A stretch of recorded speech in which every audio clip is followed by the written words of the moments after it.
On today's show, we continue our prospect pool rankings. We'll look at teams 20 through 18 on today's episode of Locked On NHL Prospects.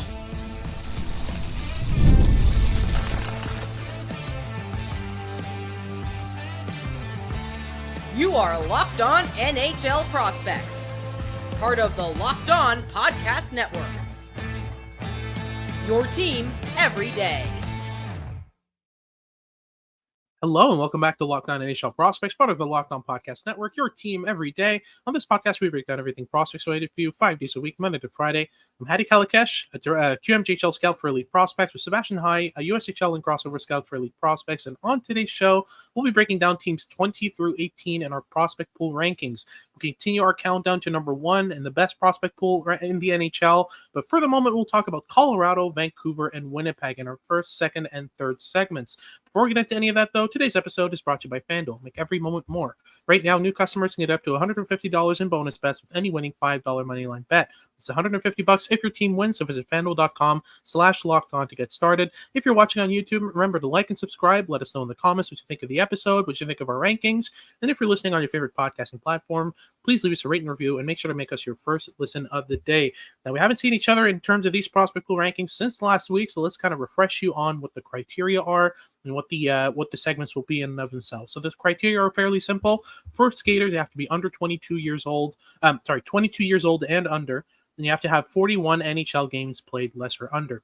For goaltender, you have to be 24 years old and under. That's the only difference there. Same criteria for NHL games played. So let's get right into it here. At number 20, we have the Colorado Avalanche, and we're going to be breaking down the top 5 prospects for each team in these segments. So let's get things started right away here with the top end prospects in the Colorado Avalanche pool. We have Calum Ritchie at the very, very top, a prospect we both like quite a bit. Talk me through what makes him the top prospect in the pool here. Intelligence. This is a highly, highly intelligent hockey player who is probably a slightly subpar skater, but every other aspect of his toolkit is above average, whether it be the physicality, the hockey sense, obviously, the playmaking ability, the goal scoring ability, even the puck handling is really, really good with this guy.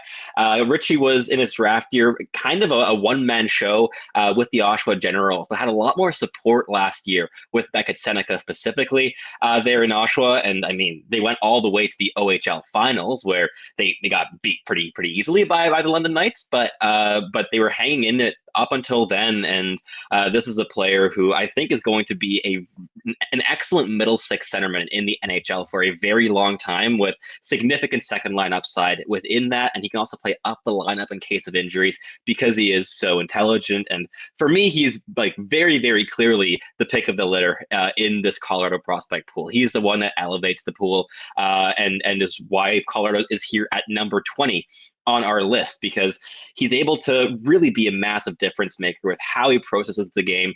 He's a dynamic player with the puck on his stick and is constantly a couple steps ahead of his opposition, especially at the OHL level. But he's a guy that I think when he makes the jump to professional hockey, it's going to be seamless. He already plays like a pro.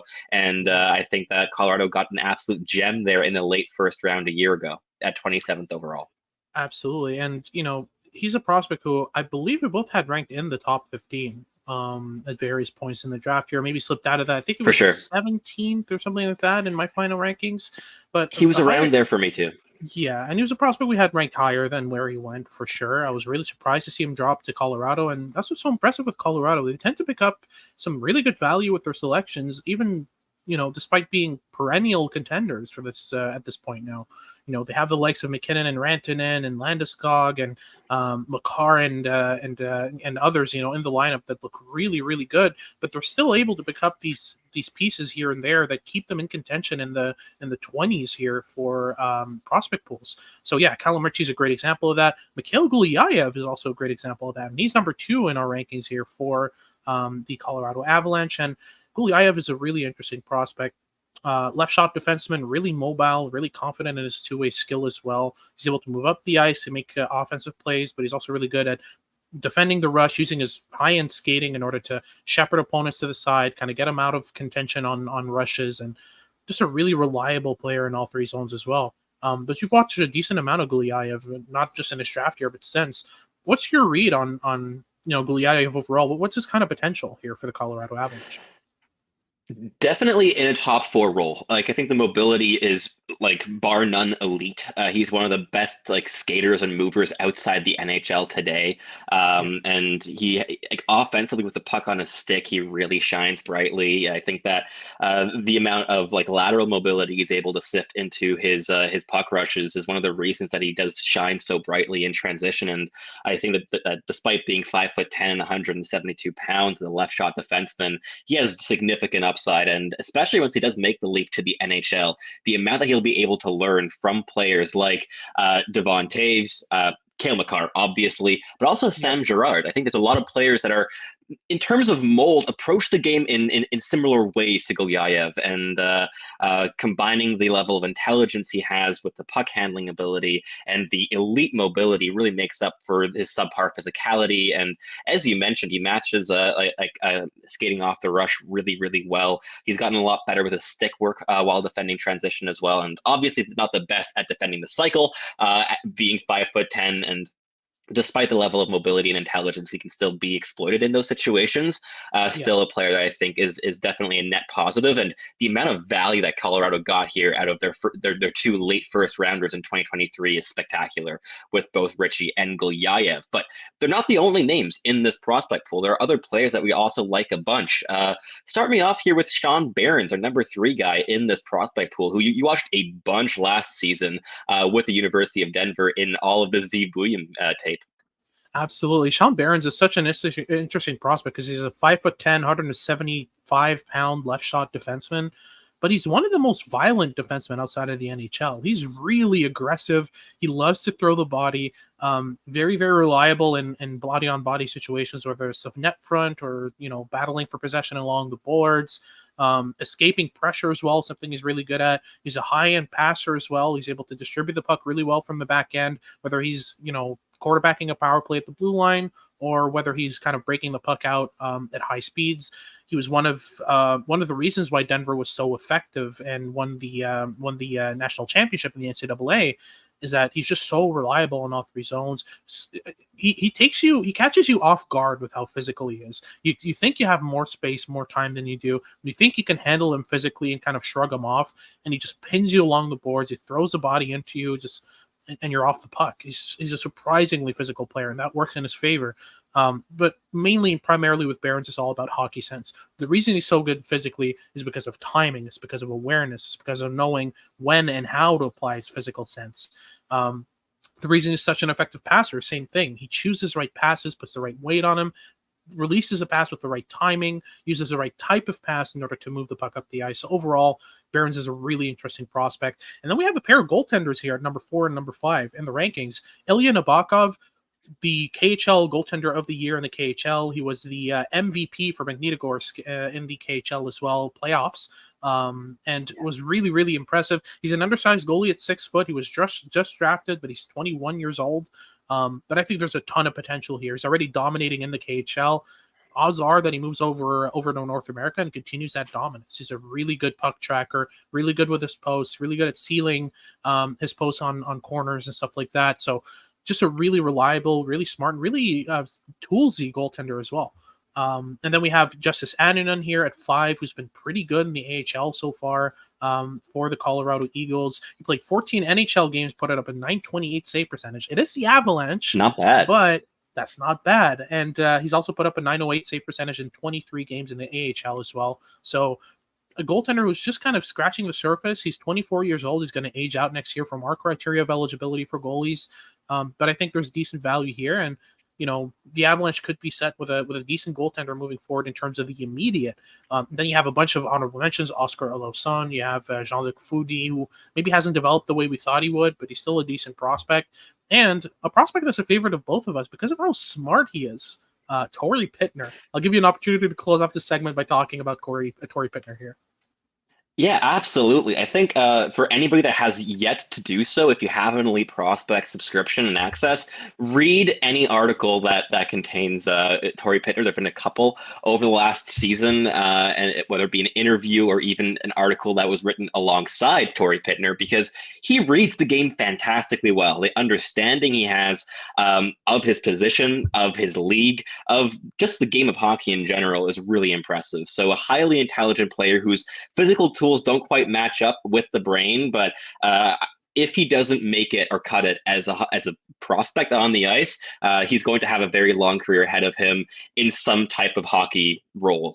Very intelligent, and I mean, in terms of like his ability at sealing gaps on the rush and really just being able to consistently shepherd play to the perimeter at the USHL level, it was very fun to watch Youngstown play in those situations last season with Torrey Pittner, especially when he was playing alongside Luke Osborne, who has a similar level of intelligence on the ice. But as you mentioned, that wraps up this first segment for the Colorado Avalanche, a team that, despite being perennial contenders, is still here in the top 20 of our prospect pool rankings. But they couldn't quite edge out the next team on our list, the Vancouver Canucks, at 19th. And we'll jump right into that after these messages from our sponsors over at FanDuel.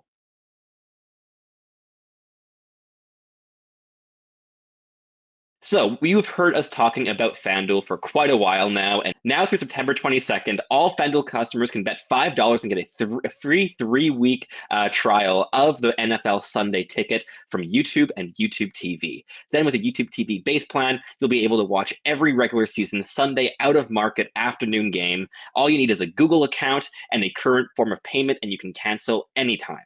Whether you want to take your swings on American football or even European football, with the Champions League getting started and all the league play getting going at the moment, the choice is yours. Or maybe you're even a golf fan or a tennis fan. There are a lot of different sports to get in on the action with at the moment. And I mean, the NHL is also just over a month away at this point, so there's a lot to look forward to. Just visit FanDuel.com and download America's #1 sportsbook.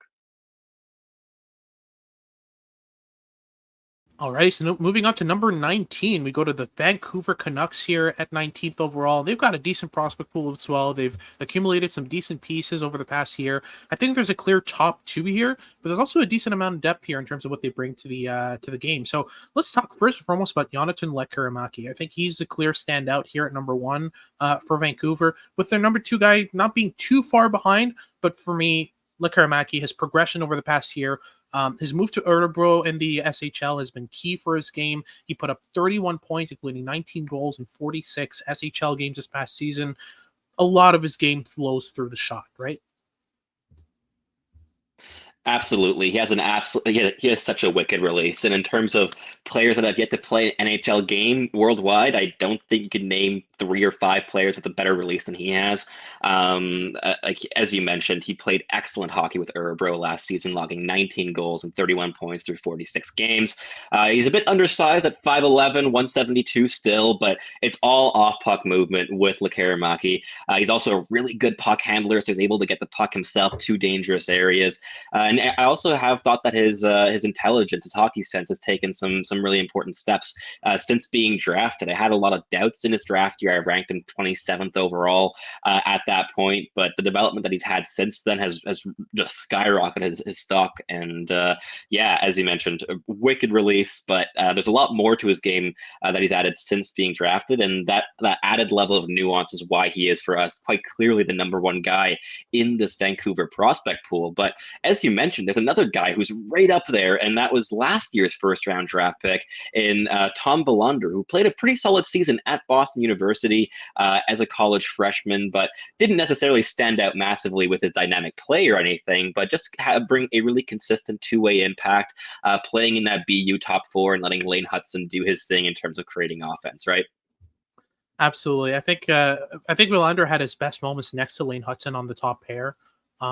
He worked his way up there. It's not that he started the season there. He started the season mainly in a bottom 4 role and kind of had to earn his way up. And boy, did he ever! I thought he was great for Boston University.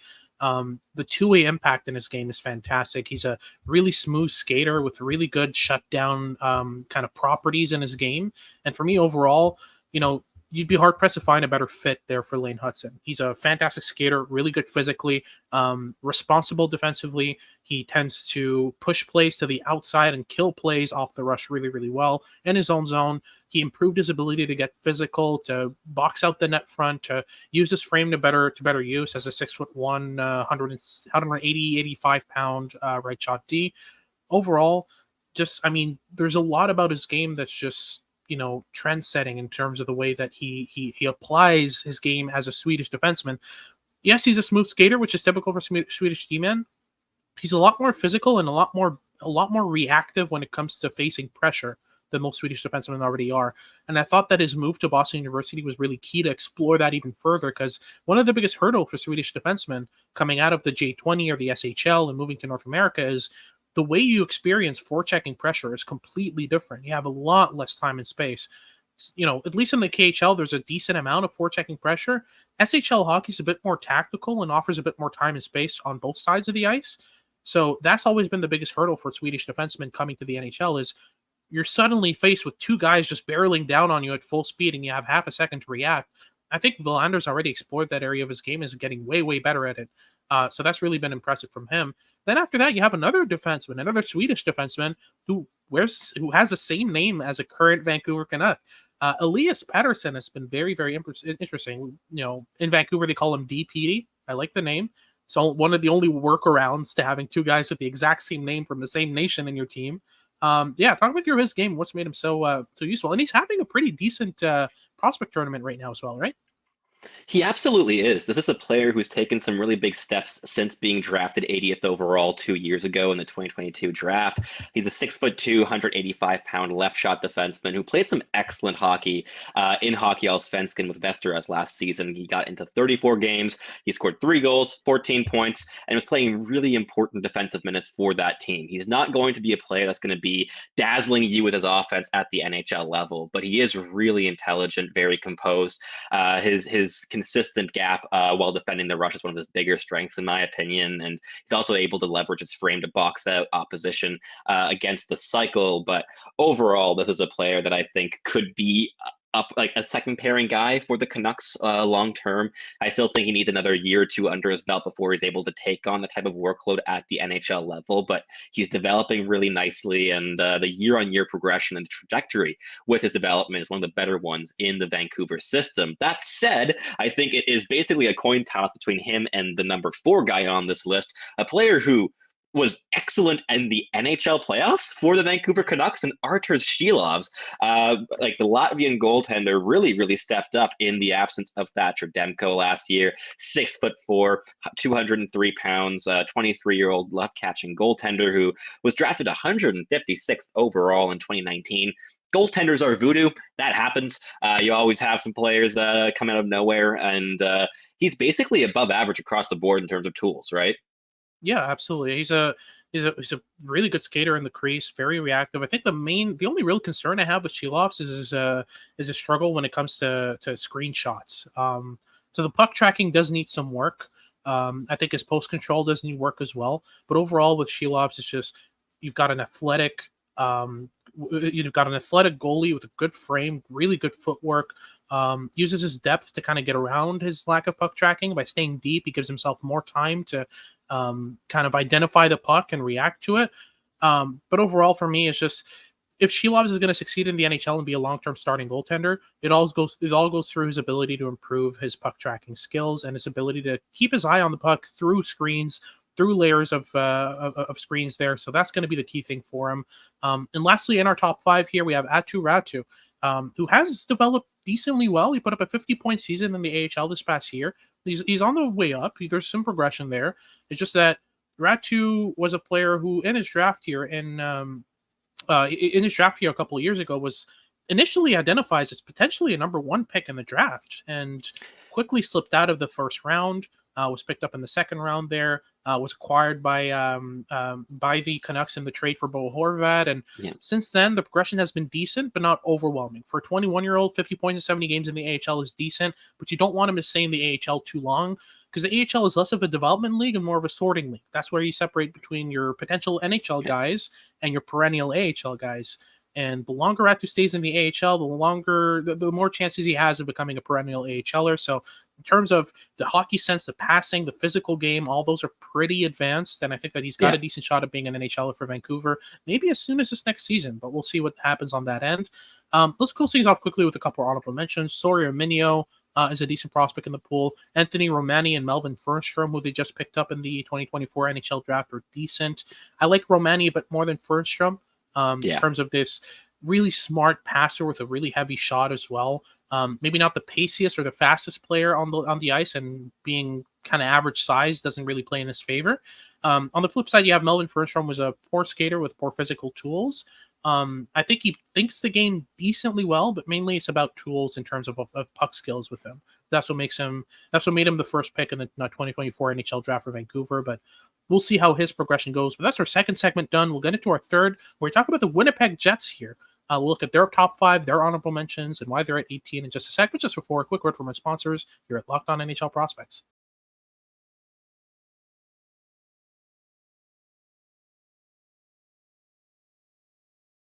Alrighty, so let's close things off here in a final segment with the Winnipeg Jets here at 18th overall in our prospect pool rankings. And we'll start at the very top. I think there's a clear number 1 pick here. Brad Lambert, a favorite of yours, a guy you banged the table for at Dobber Prospects when we were back there. I think it was 3rd overall in your rankings. Is that right? Yeah, and I think I got him in at like 30th on the Dobber board that year because there was a decent amount of resistance with Brad Lambert, one of the more divisive players from the last couple of drafts. And as in many cases, the truth, I think, lay somewhere in the middle between those two extremes of where I was standing my ground and where I think he ended up going on our board. I think he definitely was a mid-first caliber player at the time and remains that in hindsight. I mean, last season scored 21 goals and 55 points in 64 games as an AHL rookie. One of the best skaters in the AHL last season. Elite level puck handler. I think that the playmaking game and the understanding of offensive structures and how to, I guess, break down defensive structures on smaller North American rink has also taken some really big strides since he made the swap over to North America in his D+1 and really shown in the AHL in his first year as a 19-year-old there. So he's a player I'm a very big fan of. I think he has significant top 6 upside. The level of skill that he has is unmatched in that Winnipeg system. And obviously, they traded away Rutger McGroarty, who I think would have contended for the number 1 spot here, but I probably still would have tried to push for Brad Lambert just because the upside, it remains very significant with him. And in terms of players that still have a chance at being first-line play guys, he is the one in this system that stands out to me. Yeah, I fully agree. Pace, handling skill, transition tools, just everything is just so polished in terms of his ability to move pucks up the ice. That's what Brad Lambert does in essence. And now let's talk about Colby Barlow at 2nd here in the prospect pool rankings for the Winnipeg Jets. He's a bit of the opposite of Brad Lambert in a way. He was the 18th overall selection in the 2023 NHL draft for Winnipeg. He's a 6 foot, 190-pound, 19-year-old who looks like a 40-year-old man with a mortgage. Yes. I honestly could not believe when I saw him for the first time that I was looking at an 18-year-old at a draft eligible, because he looks like a man. Like, he looks like a grown man. Below average skater. He's grizzled. Absolutely. He looks like he's gone through things. So he's a below average skater, but an incredibly good physical player. He's really good along the boards at getting to the net front, at pushing through pressure, throwing his body around. In terms of offense, his standout skill by far is his shot. His release is absolutely heavy, accurate, powerful. He can get it off quick. It's a really, really good tool of his. He scored 40 goals and 18 assists with the Owen Sound attack in the OHL last season. Very interesting stat line there. But yeah, he played a couple AHL games as well, and a point a game in 3 games in the AHL as well near the end of the season. So he's got some decent level of upside. I think he's probably going to be, he's about as sure a middle 6 NHLer as you can get. Yeah. He's got all the tools for it. I think the only thing that doesn't play necessarily in his favor is, as a below average skater, I'd like to see him be kind of a high-end thinker of the game. I wouldn't say he's a high-end thinker of the game. I'd say he's a high-end off-puck mover. And that plays in his favor. So I think he's almost definitely going to be either a complimentary second liner or one of the best goal scorers on a third line in the NHL when all is said and done and he's developed properly. That's why he's at 2nd overall in these rankings. And now at 3rd, surprisingly maybe to some people, we have Braden Yeager. Talk me through why he's at 3rd here and not at 2nd, for example, ahead of Colby Barlow.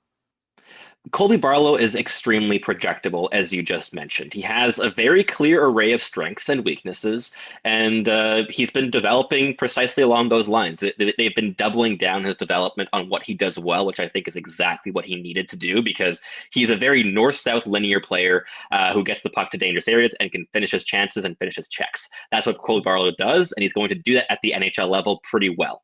Braden Yeager is a player with a lot more skill and a lot more nuance in his game compared to Colby Barlow, but a lot more question marks in terms of how he's going to function at the NHL level. What kind of player will he be in the NHL? Is he going to be the two-way center that we've seen flashes of? Is he going to be the guy that finishes his chances that we've been seeing the last couple of years? Or is he going to be a bit of a dual threat, combining the goal scoring and the playmaking? We've seen many different versions of Braden Yeager over the past couple seasons, and while the shot is excellent, he is really an undersized player. He's 5'11" and 170 pounds, but he plays smaller than that, in my opinion. And there are definitely there have been sequences in the WHL where for Moose Jaw he's gone invisible, and it's been Jagger Ferguson and Matejchuk really driving the offense there. And I still have some question marks with him. That said, he's an above average skater. He's a really good shooter. He's a good puck handler, a decent passer. All the tools are there to come together. The question is, are they going to? And if when they do, how is it going to look at the NHL level? And it's enough questions for us to bump Colby Barlow ahead of him in our rankings. But Absolutely. at number 4, we have a very toolsy and interesting defenseman that I think could have also been a coin toss with Braden Yeager at number 3, and Elias Salamonson, a player who's taking massive steps since his draft year. In his D-1, he was predicted to maybe be a top 5, top 10 guy in that 2022 draft class, but ended up falling all the way down to 55th overall at 6'1" and 183 pounds. He's a really good skater. He's very physical, and his puck skills are also an area of strength. So talk me through Salamonson's game here a little bit, as he's a really interesting right shot defenseman. Yeah, absolutely. He's a player who skills his way out of problems rather than thinks his way out of them. Which, I mean, if you're skilled enough, will work in the NHL. The concern and why he's at 4th and not at 3rd or at 2nd is mainly the fact that I'm not really sure that his skills, as good as they are good enough to compensate for his lack of high-end thinking in the NHL. He's a decent defensive kind of one-on-one defenseman when it comes to defending the rush, when it comes to pushing players to the outside, handling one-on-one or even two-on-one situations. He does a decent job because of his skating, his reach, his physicality. Those work in his favor. But it's kind of the same issue we talked about in our episode from Monday regarding the the Habs and Leafs prospect game with Logan Mailloux. It's that as soon as you add 2-3 more teammates, 2-3 more opponents to situations, the game kind of breaks down a bit more quicker for Salamonson. But he had a decent season in the SHL, put up 11 points in 31 games. The other part of that, in terms of, it's not just the off puck decision making; it's also the breakout skill under pressure. We talked about that as well in the first segment regarding, we talked about that in the second segment here with Tom Villander. The level of pressure that you experience as an SHL defenseman is very different than the one you're going to experience in the NHL. Villander already had the skills and the hockey sense and the quick reactions and the pace to his game to make that work. I'm not sure Salamonson does. As good as the skills are, as quick and as agile and as mobile and as physical as he is, these are all tools that might get him into an NHL lineup. The question is whether he's going to be able to work his way up that lineup once he gets there. I think I see Salamonson as a number 4 at best. He could prove me wrong there, but it's still a decent prospect here that's worth some mention. Yeah. And finally, here to round out the top 5, we have Alphonse Frey at 5th. And Frey is a bit of the same thing. Very, very skilled, very, very toolsy. Great vision offensively. One of the best shots in the 2024 NHL draft from the blue line as a 6 foot, 190 pound left shot defenseman. Overall, I like his game. I like what he brings. I just have some questions as well regarding the processing, the quickness of decisions, the ability to handle hard forechecking pressure. There's also going to be a question there with Alphonse Frey. Now let's close things off with a decent amount of honorable mentions. I think that's what makes Winnipeg our 18th team here as a depth as well. They definitely have more depth than Vancouver, definitely more depth than Colorado. So Chaz Lucius, a prospect, I think he was the first prospect I made a scouting video on. I'm a big fan of his game. He's a kind of below average speed player with below average physical tools as well. but his shot is elite. His processing is really good. His handling, his passing are good. He's got the tools and the hockey sense. He's a really good off-puck thinker. I think he might surprise a couple and make his way to the NHL quicker than most. And he had a 17-game, 13-point season. His issue's always been injuries. So, according to Elite Prospects, he only played 35% of the possible games in the last 4 seasons. That's a lot of injuries. So that might keep him out of contention. But we also have some other guys in here. Talk me through Nikita Chibrikov, for example, who's a fairly interesting prospect. Yeah, Chibrikov had a really good rookie season in the AHL last year, logging 47 points, including 17 goals in 70 games for the Manitoba Moose. This is a player who's really slightly above average in just about every category apart from his physicality. He's quite intelligent. He's a good puck handler. He's a really versatile offensive piece that can play a variety of roles depending who his line mates are and what he needs to do on the ice. I think that his defensive value has gotten decent over the past couple seasons. His pace and work rate definitely stand out as positives as well, which was not the case in his draft year. But beyond him, you have another Russian winger that has been really solid in Dmitry Reshevsky. He's been playing some really good KHL hockey over the last couple seasons. He scored 24 goals and 43 points in 67 games for Dynamo Moscow last year. And while he's a slightly subpar skater, he's a really decent passer, good puck handler, smart player in all 3 zones. And there's a decent amount of flash in his game as well. He's a very fun player to watch who can get fans out of their seats at times. And I'm excited to see what he'll be able to do in the AHL. And I will also note a little asterisk. He doesn't actually qualify in terms of our restrictions here. He's a 23-year-old, but we just threw him into the honorable mentions here anyways. But talk me through the last one in our HMs here, Kevin He. Kevin He's really interesting as well. He played for the Niagara Ice Dogs last year, put up 53 points in 64 games, including 31 goals. He's definitely a goal-scoring, leaning winger. That's kind of the main thing that he does really well. He was drafted 109th overall. He's born in China. Technically, he is a Chinese citizen, which is quite rare in the NHL. But he's done really, really good so far for the Ice Dogs. But it's really the work rate with Kevin He. He's so hardworking. He puts in second, third, fourth, fifth efforts. He was one of the hardest working prospects in the 2024 NHL draft. That's what got me sold on his game first and foremost. And a lot of his goals come through that hard work. He's not a peripheral shooter. He's not a half wall, one-time clapper type of prospect. He's really a drive the net, drive through defensemen, poke the puck into the net, and drag the goalie in with you type of player. He sometimes goes in the net before the puck does, but that's another story. He's really a north-south kind of simple player more than anything. I wouldn't say he's necessarily a high-end thinker of the game or a high-end passer of the game. He's not an east-west player, but I think he's got a decent shot of being a really good NHL third liner. He's got the effort. He's got the shot. I think he's got some decent tools and could make a really good NHLer for the Winnipeg Jets. But that's our episode done. Thank you very much for tuning in. Make sure to like and subscribe if you liked the episode. Make sure to let us know in the comments what you thought of the rankings, what you think of our top 5s. Just keep it civil, and we'll be very happy to respond. And if you're listening on your favorite podcasting platform, please leave us a rate and review, and make sure to make us your first listen of the day. For your second listen of the day, make sure to check out Locked On Sports Today. They've got all your news and updates about what's going on around sports. And make sure to tune in for our future shows as we continue our prospect pool rankings. This has been Hadi Kalikesh with Sebastian High, and we hope you tune in next time.